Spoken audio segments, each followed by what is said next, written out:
Yegane yaratquchi Abduri Yarmuhammad Jaloliddin Planlag'uchi Sajiya Islom tadqiqot markazi Mas'ul muharrirlari Dr. Abdul Aziz Rahmatullah Abduvali Sayed Korrektor Abduvali Sayed Bat va muqovil loyihaliguvchi A. Aqxon Xotima Yegane yaratquchi nomini bosh tema qilgan bu ilmiy va mo'l husulliq safarimizni oxirlashtirish oldida turayotgan ekanmiz. Tugan so'zimizni deyishdan burun biz mazkur tadqiqotimiz davomida muayyanlashtirilgan muhim nuqtalar va ilmiy xulosalarni qisqacha yakunlab o'tamiz. 1. Tarix va din. Din insoniyat tarixida har qanday bir millat yoki qavm yoki ma'lum insonlar to'pi ichida ularning tipi, irqi va jinsining har xil bo'lishiga qaramay ular orasida ma'naviy qimmat va ruhiy ozuq sifatida yer olgan eng muhim va zarur ilmlardandir. Islom aqidasi insoniyat tarixida samoviy din sifatida o'ttirib chiqqan barliq dinlarning xotimasi bo'lgan bir mukammal dinning aqidasi. U insonlarning to'g'ri yo'lda yurishi va ularning baxt saodatli hayotda yashashini kafolatlantirish uchun nozil bo'lgan islom dinining ana prinsiplari va iymon aqida masalalarining majmuasi bo'lib, islomning tub asosi va yadrosi ana shu islom aqidasida gavdalangan. Antropolog, ya'ni insonshunoslar, din tarixchilari va jamiyatshunoslar bo'lib, umum tadqiqotchilar orasida insonning dinga e'tiqod qilish tarixiy bosqichlari va dinning paydo bo'lish manbasi haqida ikki xil mavqe mavjud.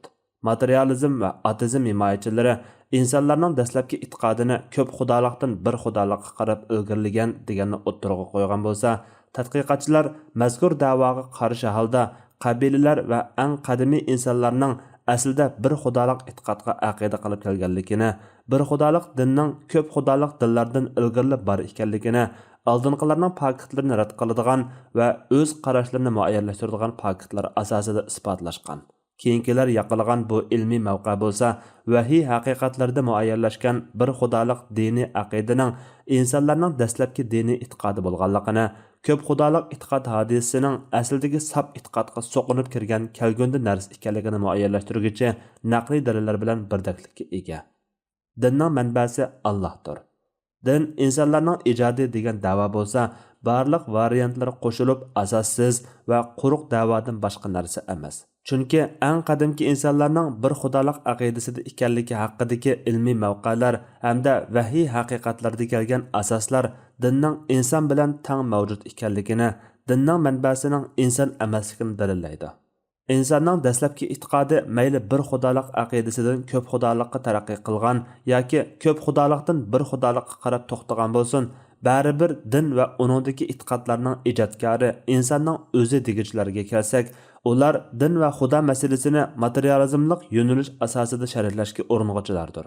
Bundaq bir xulosa chiqarish mohiyatda ularning masalaga xudo yo'q, undaqda dinlar qandaq bo'lib paydo bo'lib qolgan degan nuqtai nazar bo'yicha yo'l tutishdan natijalangan.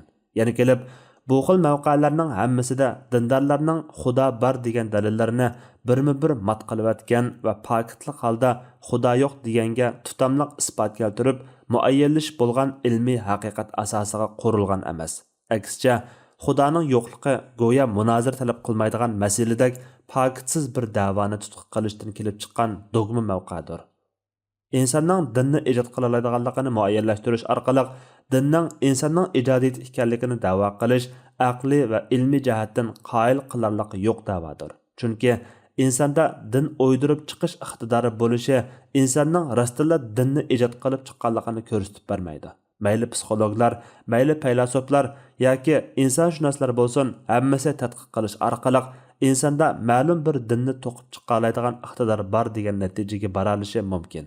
Biroq bu hech qachon insonning dinni rostila ijod qilganligiga, dinning manbasining inson ekanligini isbotlashga dalil bo'la olmaydi. Ham buni isbotlash ularning qo'lidan kelmaydi. Bu xuddi bir insonda qotillikni ishga oshirish iqtidori bo'lishini ko'zda tutibla, uning cho'qim odam o'ldirgan bo'lish kerakligini da'vo qilishdek bema'nilikdir. Chunki insonning qotillik qilish qobiliyati bo'lishi ayrim masala. Uning reallikda rostilla qotillik qilgan yoki qilmaganligini isbotlash ayrim masala. Shunga xudo yo'q degan nuqtadan chiqib turib, dinning ijodkori inson deyish ilmiylikdanmi, aqliy jihatdanmi tutamliq da'vo emas. Dinning manbasini tepish uchun yanada oldi bilan xudoning mavjudligini dalillaydigan faktlar bilan yuzlashmay mumkin emas. Bu vajidan materializmchilarning yuqorqiga o'xshash o'pochiq dogma bo'lgan bir mavqani tutqi qilib verishi va bu asosda o'ttirg'a qo'ygan izohatlarning biri pakitdan yiroq va mantiqsizlikqa ega. Ikkinchi, insoniyat dinga muhtoj. İnsanның dinga bo'lgan ehtiyoji ikkilamchi yoki qo'shimcha ehtiyoji bo'lmasdan, balki to'g'ma xarakterga ega va asosiy o'rinda turadigan birlamchi hamda zarur ehtiyojlar jumlasidandir. Bu xil ehtiyojni mundaq bir qancha turlik omilga bog'lash mumkin. Birinchi, aql mavjudlikdagi buyuk haqiqatlarni bilishga muhtoj. Chunki aql Allohning insonga ato qilgan eng buyuk ne'matlardan biri. U orqali inson koinotdagi barliq shaylardan hurmat va izzat ekranda ustun bo'lgan.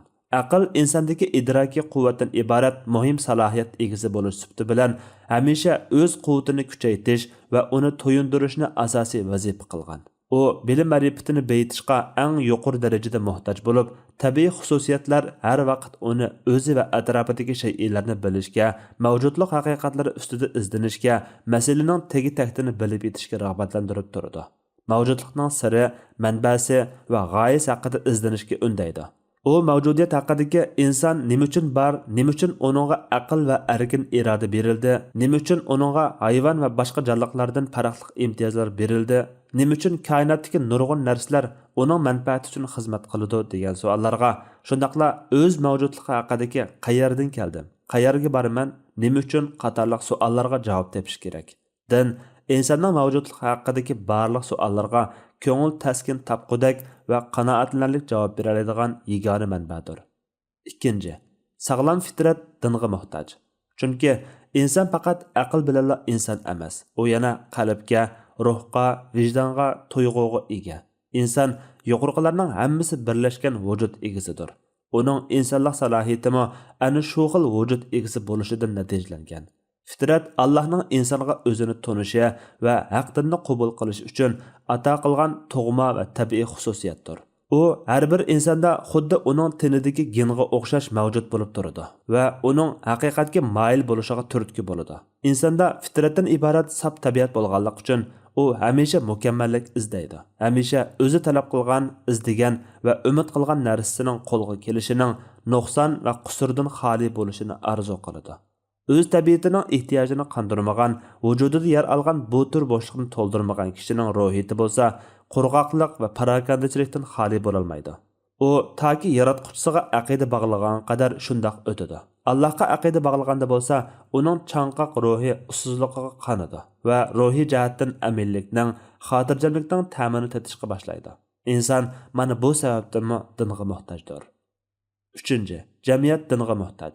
Chunki inson o'zining aqli, ruhi va tabiati bilan dinga muhtoj bo'lganidek, insonlar to'pidan tarkib topgan bir jamiyat uchunmi ularning e'tiqodiy sog'lomligi va axloqiy jihatdagi ish-harakatlarini tartibga solishga turtki bo'ladigan jamiyatning muqimligini va kishilarning inoq hayot kechirishini tabiiy kafolatga ega qiladigan, birovlarning kuzatchiliksizmi kishini o'zligidan xayrli ishlarga undaydigan, yuklangan mas'uliyat va majburiyatlarni o'zliksiz ado qilib turishga rag'batlantiradigan axloqiy prinsiplarga va ruhiy turkilarga ehtiyoji bor.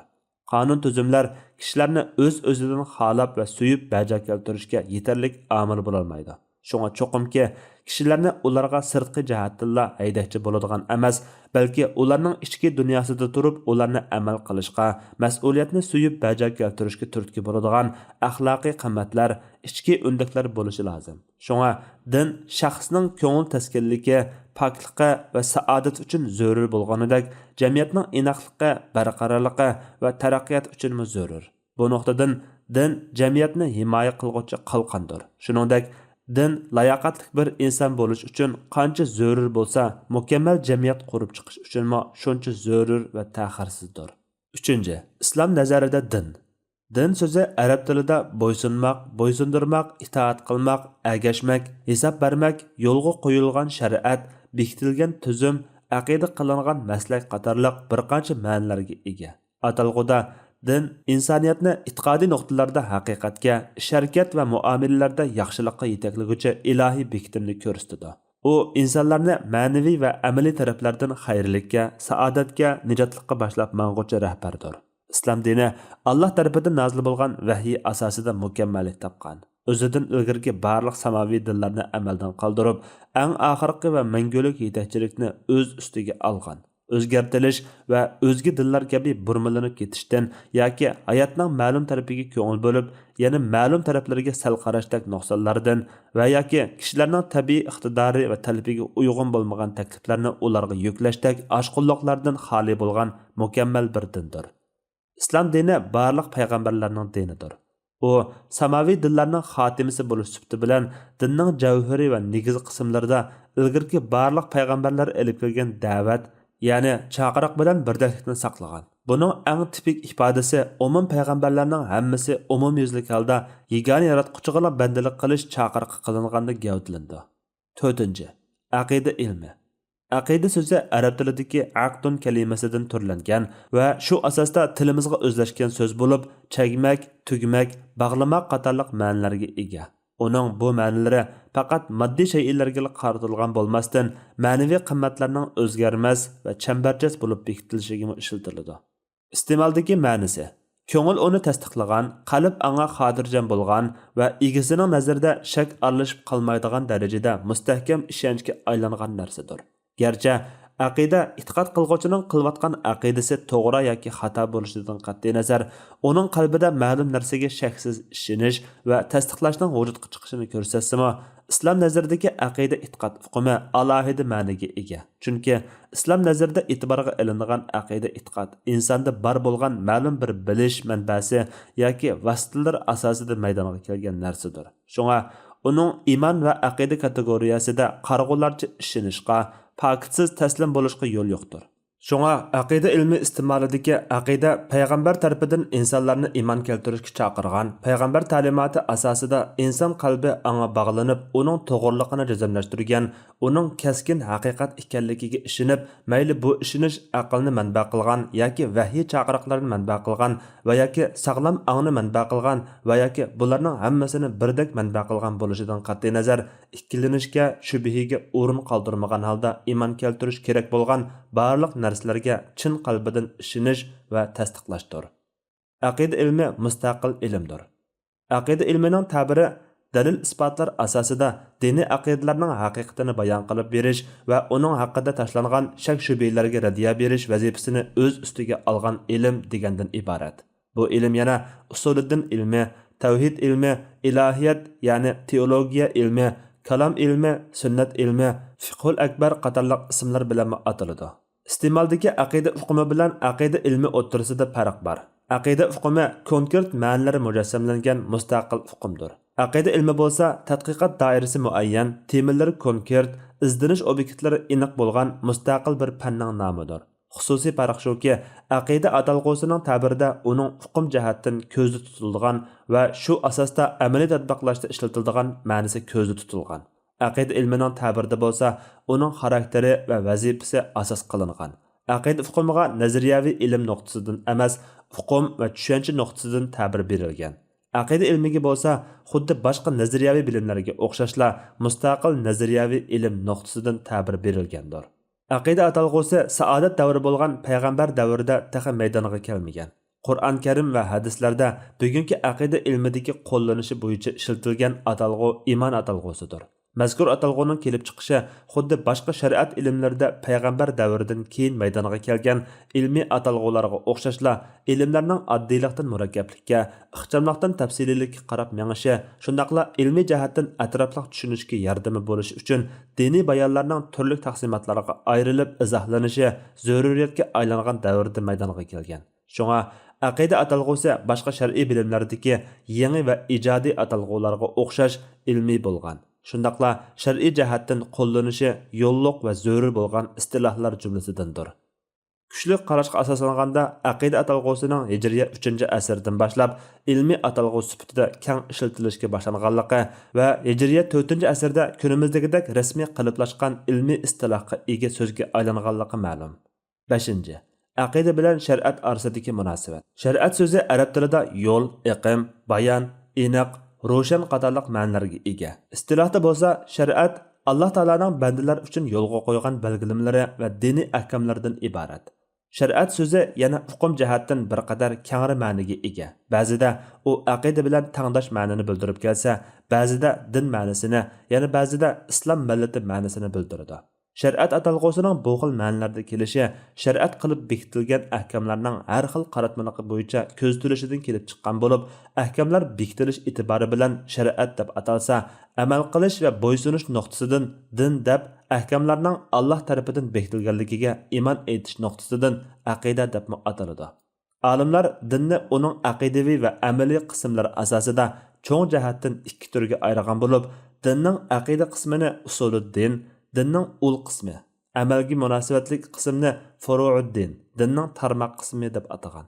Bu nuqtadan aqida sohasi dinning ul va asos qismiga vakillik qilsa, ushbu aqidadan bixlangan va uning ustiga qurilgan hamda uni markaz qilib ro'yobga chiqqan har bir ish harakat go'yo mustahkam uldan bino bo'lgan mevalik daraxtga, ya'ni egisiga manfaat olib keladigan va Alloh tarafidan maqbullikqa yaraydigan amal harakat qismiga vakillik qiladi. Olimlar yana dinning aqidaviy qismini nazariyaviy qism yoki ilmiy qism deb, amal qismini bo'lsa amaliy qism yoki tatbiqlanma qism degandek taqsimlash metodini qo'llangan. Islomda aqida bilan shariat munosabati chambarchas bog'langan. Aqida bilan shariat munosabati go'yo bir tub daraxt misolidir. Daraxtning meva berishi uchun yildizining mustahkam bo'lishi shart bo'lganidek, amalning Alloh nazarida maqbul bo'lishi uchun oldi bilan aqidaning rus bo'lishi shartdir. Aqida daraxtning yildiziga o'xshasa, amal uning mevasi. Shariat bo'lsa uning baraqsan shoxlari kabidir. Shariat o'z ichiga oladigan barliq amaliy ishlarda hamda axloqiy qimmatlarda aqidadan iborat bilim, ma'rifat, ishonch va tasdiq izchil hamrohdir. Aqidani shariatdan, shariatni aqidadan ayirib qarash mumkin emas. Chunki aqidasiz shariat islomda qimmatsiz va e'tiborsizdir. Shariatsiz aqida bo'lsa, o'p-ochiq azg'onlik va gumrohlikdir. 6. Aqida bilan axloq orasidagi munosabat. Aqida bilan axloq orasidagi munosabat go'yo shakl bilan mohiyat orasidagi munosabatga o'xshaydi. Insonning ish, harakat va amallarini axloqdan ayirib tasavvur qilg'ili bo'lmaganidek, axloqdan ayrilgan aqidani tasavvur qilg'ili bo'lmaydi. Aqidasiz amal qimmatsiz va e'tiborsiz bo'lganidek, axloqdan ayrilgan aqidami, amalmi behudadir. Aqidaning rus va barqaror bo'lishi uchun axloqiy tarbiyaga ehtiyoji bor. Axloqning bo'lsa ma'niga, qimmatga, ajrga erishish uchun to'g'ri aqidaga ehtiyoji bor. Bu nuqtadan aqida bilan axloq har vaqt bir-biriga muhtoj va ayrilmasdir. 7. Islom aqidasining manbalari. Islom aqidasining asosiy temasi Allohga, Allohning payg'ambarlariga, Allohning kitoblariga, farishtalarga, oxirat kuni va uningdagi hisob kitob, jazo yoki mukofot qatorliqlarni hamda undan boshqa koinotdagi buyuk mavjudotlar haqidagi tadqiqotlarni o'z ichiga oladi. Yuqoriqilarga aql qanoatlangudek tafsili va aniq javobni bera oladigan birdan-bir din islom dinidir. Qur'on Karim va sahih hadislar vahiy haqiqatlarning mahsuli bo'lgan ilohiy dasturlar bo'lib, islom aqidasining manbasi Qur'on Karim va sahih hadislardan iborat. Hadislar sanadining ishonchlik yoki ishonchsiz bo'lishi nuqtasidan sahih va zaif deb ayrilganidek, sanad va rivoyatning ko'p ozligi nuqtasidanmi turlarga ayrildi. Keyingi tur bo'yicha ayirganimizda ko'pchilik olimlar qarshida hadislar mutavatir va ahad deb ikki turga ayrilgandir. Ko'pchilik islom olimlari hadis orqali aqida isbotlash masalasida islomning asosiy dasturi bo'lgan Qur'on Karim oyatlarini isbotlashdagi o'lchamni qo'llangan bo'lib, hadis orqali aqida masalalarini isbotlash uchun oldi bilan uning turining mutavatir darajasiga yetgan bo'lishini shart qilgandir. Ammo bu yerdagi shart ahad hadisning butunlay qabul emasligi nuqtasidan qo'yilgan emasdir. Chunki ahad hadis aqida masalalarida keskin e'tiqod bekitishga dalil jihatdan isbot qilinmaydi deganlik, hargizmi ahad hadis orqali isbotlangan aqidalar inkor qilindi va yoki uning mazmuniga amal qilinmaydi va yoki mazkur hadis payg'ambar nomidan to'qilgan deganlik emas. Balki ahad xabarda hadisning aqida masalalarini isbotlashdagi keskinlik darajasining ehtimollik darajasiga tushib qolish sababli inkor qilgan kishini kufrga ilib boradigan keskin aqida isbotlanmaydi deganlikdir. Mutavatir deganlik birdek e'tiqod va amal qilish kerak deganni bildirsa, ahad deganlik navoda hadis sahihli bo'ladigan uning mazmunini tasdiqlash va amal qilish kerak. Ammo aqida borasida birov uni inkor qilgan taqdirda ahadning darajasi mutavatirdan tuvan turadiganlik uchun uningga kofir deb keskin hukm qilinmaydi deganlikni uqtiradi. Aqida ilmida ahad va mutawatir hadis masalalariga qadar inchik tadqiq qilinishi islom aqidasining vahiyini manba qilishdek xoslikning muhofazat holatida ekanligining ifodalaridandir. Xulos qilganda, islom aqidasi vahiyni manba qilib qolmay, yana vahiyning aynan yetib kelishini sog'lom va ishonchli bo'lgan naql yo'li orqali amalga oshirgan va har qanday sirtqi aralashmalarning aralashib qolishidan pok tutgan. Natijada ushbu aqidaning ilohiy aqida bo'lishdek xarakterini muhofazat qilish va uni himoya qilish ishi to'liq kafolatga ega qilingandir. Qisman olimlar islom aqidasining manbasi qatorida aql va ijmodan iborat ikki manbani tilga oladi. Ularning bu ikki narsani manba deyishi islom aqidasini tushunish va masalalarni bekitish jihatlaridagi rolining intayin muhimligini ko'zda tutishdan kelib chiqqan. Agar ilmiy nuqtadan manba degan uqumga tegishli haqqini beradigan bo'lsak, islom aqidasining faqat Qur'on Karim va sahih hadisdir.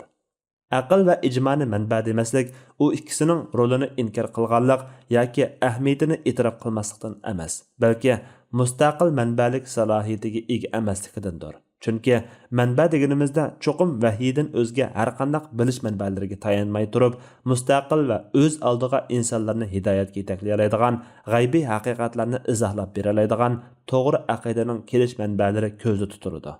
İcmani islom aqidasining manbasi deb qaramasligimizda, garchi islom olimlari aqida sohasida e'tiqod qilish va yoki e'tiqod qilmaslik xususida birlikka kelgan masalalar ijmoni shakllantiradigan va buning islom shariatidagi taqozosi, jiddiyati, vazni, roli va ahamiyati muhim bo'lsa-mu, biroq ijmoning ijmo bo'lib turishi uchun cho'qim uningga Qur'on va sunnatdan ilmiy asos bo'lishi shart qilindi. Bu nuqtadan ijmo ayrim va mustaqil manba bo'lmasdan ergashma manba bo'lalaydi-ki, mustaqil manba bo'lolmaydi. Shunga qisman olimlarning ijmoni islom aqidasiga manba qatorida sanashini faqatla bir turlik mubolag'a deb tushunish mumkin. Aqlning islom aqidasining manbasi sanalmasligi aqlning rolini butunlay inkor qilganlikdan emas, balki islom aqidasida aqlning tutgan mavqesi va o'rni intayin muhim. Aql islom aqidasida kam bo'lsa bo'lmaydigan muhim tayanch va vosita. Chunki aql islom nuqtai nazarida naqli manbalarni isbotlash, vahiyni tushunish va u orqali Allohni tonish va uningga bog'lanish qatorliq jihatlarda halqaliq rol o'ynag'uchi quroldir. Aqlning yuqorida biz ko'zi tutgan ma'nodagi manba bo'lolmasligi mundaq bir qancha nuqtadandir. Birinchi, aql vahiysiz mustaqil holda g'aybiy masalalarni sistemalik o'tirg'a qo'yish alohidaligiga ega emas. Ikkinchi, islom nazarida vahiy va aql Allohdan kelgan ikki bilish manbasi bo'lsa-mu, biroq aql hamisha vahiydek o'z safligini qo'g'dashga qodir emas, balki har vaqt to'g'ri nuqtadan qayib ketish va savallik sodir qilish ehtimolligiga ega. Ammo vahiyning tabiatida savallik bo'lmaydi. Uchinchi, vahiy aql doirasidan hal qiladigan masalalar ustida o'z haqiqatlarini namoyon qilib turadi.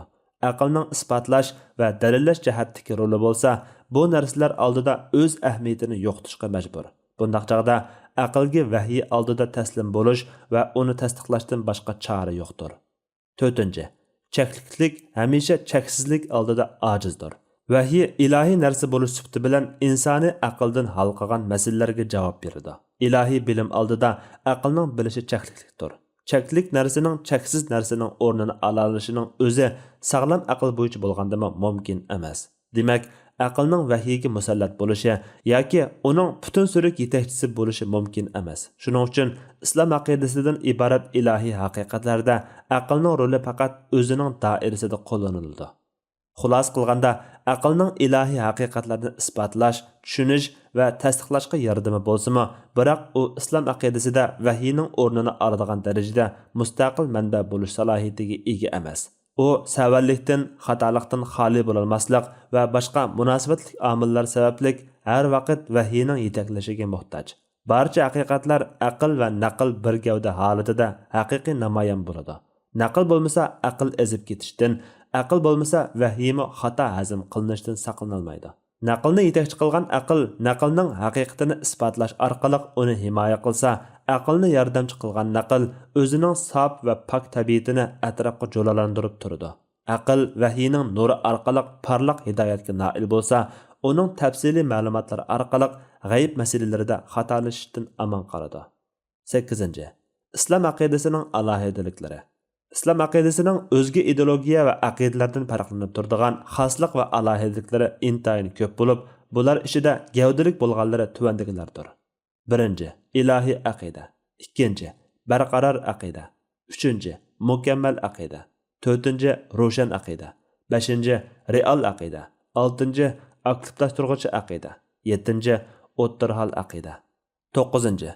Aqida ilmi sohasida yozilgan vakil xarakterlik nodir asarlar. Kunimizga qadar aqida ilmi haqida yozilgan nodir asarlar nurg'un bo'lib, bu haqda tuvandagilarni o'rnak sifatida ko'rsatib o'tish mumkin. 1. Al-Fiqhul Akbar. Muallimi İmam Azam Abu Hanifa. 2. Tavhidnoma. Kitabut Tavhid. Muallifi İmam Abu Mansur Al-Maturidi. 3. Maqalat al-Islamiyyin. Muallifi İmam Abul Hasan Al-Ash'ari. 4. Tahaviya aqidasi. Muallifi İmam Abu Ja'far Tahavi. 5. Aqidada o'ttirhanliq. Muallifi İmam Abu Hamid Al-Ghazali. 6. Tavhid yetakchisi. Muallifi İmam Muhammad Abdo. 10. Allah Taalaning mavjudligining bayoni va dalillari. Allahning mavjudligiga e'tiqod qilish islom aqidasidagi asosiy rukunlardan biri. İslam aqidasidagi barliq asoslar, nizam, qimmat qarash, axloq va boshqa yakka ijtimoiy qurilmalarning hammasi o'sha bu aqidani manba qiladi. Jumladan, islomdagi barliq aqida masalalarining yadrosi, uli va asosi mazkur ana aqidani markaz qiladi. Go'yo koinotdagi barliq haqiqatlar Allohning mavjudligidan iborat buyuk haqiqatdan sirg'ib chiqqaniga o'xshash, islom aqidasidagi barcha aqidalar Allohning mavjudligining haqiqatligidan iborat bu ul aqidadan sirg'ib chiqqandir. Bilish inson aqlining eng aqalli va zarur bo'lgan ehtiyoji va talabi. Shay'lar qimmat, ulug'liq va muhimlik jihatda darajaga ayrilganidek, bilishning qimmat va muhimlik jihatdan darajasi bor. İnsan uchun eng oldi bilan bilishi zarur va muhim bo'lgan narsa Allohni tunish va bilishdir. Chunki insonga uning hayotga nima uchun kelishidan boshlab, nima qilib yashashi hamda qanday qilib haqiqiy baxt saodatga ega bo'lishigacha bo'lgan barliq tugunlarning yechimi, savollarning javobi Allohni tunish va uni bilishdan iborat bilim ma'rifatdan boshlanadi.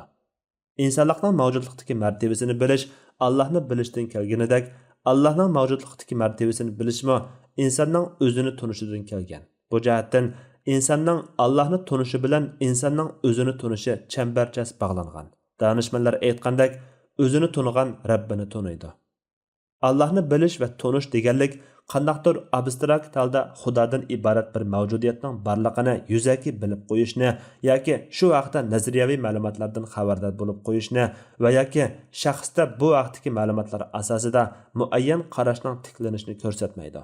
Bu yerdagi bilish jaholatning qarama-qarshisi bo'lgan to'g'ri bilishni amalga oshirishdir. Bu xil bilish shay'lar haqida obyektiv ma'lumotga ega bo'lishdek yuzaki uqumdanmi kuchli bir ma'noga ega bo'lib, bu yerdagi bilish hech qanday shak yoki gumon aralashishiga yo'l qo'ymaydigan tarzdagi keskin e'tiqod holatidagi bilishdir. Allohning mavjudligini dalillash va isbot turg'izishdagi maqsad inson vujudida yildiz tortgan sap ang orqali qalbga o'rnagan e'tiqodni bayqash, kuchaytirish, fitratning Allohning barliq haqidagi ichki inkosini aqldami qanoatga ega qilish. Bu vaqtdagi bilim ma'rifatni logikalik faktlarga ega aqliy saviyaga ko'tarish hamda bu orqali iymonni yanada cho'nqurlashtirish va mustahkamlashtir. Shundaqla sog'lom tabiatdan chatnagan qalblarga, safsatalar ta'sirida bulg'angan aqllariga to'g'rini ko'rsatish, azg'unliq va havoyi havas qaynamiga g'arq bo'lgan xudosizlik da'vochilarga raddiya berish uchundir. Allohning mavjudligini bilishning yo'llari intayin ko'p va sanab tugatkusizdir. Qaraydigan bo'lsak, yaratquchini tunutadigan hamda insonni uning huzuri tomon ilib boradigan yo'l va yetakchilar u qadar ko'pki, uni ma'lum doira bilan belgilab qo'yg'ili yoki chaq qo'yib bekitib qo'yg'ili bo'lmaydi. Chunki bu g'oyat zo'r kangri koinotda sanab tugatkusiz shay'lar mavjud. Biz ulardan qaysi biriga nazar tashlamayli, uningda Allohning mavjudligiga doir dalil isbotlar, ishorat alomatlar tepilib turadi. 11. Mavjudiyat dalili. Mavjudlik dunyosiga boqqanimizda shay'lar mavjudligining haqiqatanmi chin va real ekanligi ko'z oldimizga keladi. Ya'ni bu xil aqliy yuzlanish har inson uchun o'z-o'zidan ma'lum ishlardir. Bu go'yo har birimiz o'zining mavjudligida shak qilmaganiga o'xshash bir haqiqat. Sabab natija qonuni asosida qaraganimizda mavjudlikdagi shay'larning bor bo'lishi o'zini o'zi paydo qilib olgan yoki tasaddubiy paydo bo'lib qolgan emas, sabab natija qonuni aksiomalik haqiqat sifatida olamdagi mavjudotning paydo bo'lishida o'z kuchini ko'rsatib turadi. Shay'iylar mavjudligining ikkinchi bir kuch yoki sababga muhtoj bo'lishining muayyanlashishi natijada mavjudlikni bar qilg'uchining mavjudligini muqarrarlashtiradi va bir-biridan farqli ayrim ikki mavjudlik borligini o'ttirg'a chiqaradi. Mana bu mavjudlik olamida ikki tur mavjudlikning borligining dalilidir. Mavjudlik haqidagi aqliy tahlildan kelib chiqqan bu yakun mavjudlikqa sababga muhtoj mavjudlik va sababga muhtoj bo'lmagan mavjudlikdan iborat ikki turga ayrilganligi muayyanlashadi.